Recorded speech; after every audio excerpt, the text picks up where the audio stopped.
মৃত ব্যক্তির জন্য 3 দিন 7 দিন 21 দিন 40 দিন পালন করা জায়েজ আছে কিনা?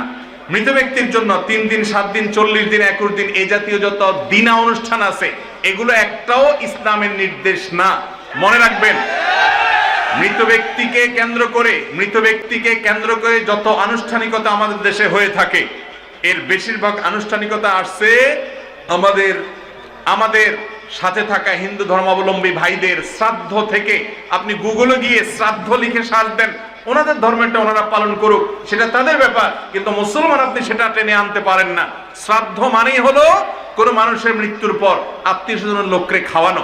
আমাদের দেশে এই কালচার ওখান থেকেই মূলত আসছে, অতএব এটা মুসলমানের কালচার না। ভালো করে শুনে রাখেন, কোন মানুষ মারা গেলে যে মারা গেছে তার ওয়ারিসদেরকে, তার আত্মীয় স্বজনদেরকে এলাকাবাসী খাওয়াবে, ঠিক না বেঠিক? কারণ যে তার বাবাকে হারাইছে তার মন খারাপ, রান্না বাড়া করার মানসিকতা নাই, তার পুরো পরিবারকে এলাকাবাসীর দায়িত্ব খাওয়ানো, সকাল বিকাল খাওয়াবে, যতদিন পরে যতদিন খাওয়াবে, কমপক্ষে 3 দিন খাওয়াবেই। আমাদের দেশে তাদেরকে খাওয়ায় প্রথম, কিন্তু এরপরে 40 দিনের দিন সুদে আসলে একসাথে উঠায় নেয়।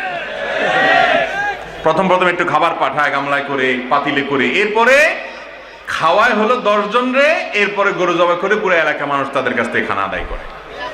এটা জায়েজ নাই। মানুষ খাওয়ায় কখন ভাই? খুশি হলে। মানুষ খাওয়ায় কখন? আপনার বিয়ে হয়েছে, নতুন বউ ঘরে আসছে, খুশির ছোট অলিমা খাওয়ান, ঠিক না বে ঠিক? আপনার ছেলে হয়েছে, আকিকা খাওয়ান, খুশির ছোটে মানুষ খাওয়ায়। সেখানে আপনার বাবা মারা গেছে, মা মারা গেছে, এটা তো খুশির কিছু না। এই জন্য মানুষ খাওয়ানোর কোনো যৌক্তিকতা নাই।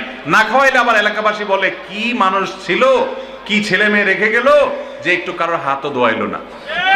এরকম কিছু ছোট লোক আছে না নাই, যারা মানুষের কাছ থেকে খাওয়ার জন্য লালায়িত থাকে। মনে রাখবেন, কোন মানুষ মারা গেলে তার ওয়ারিসদের কাছ থেকে খাবার অনুষ্ঠান করা জায়েজ নাই।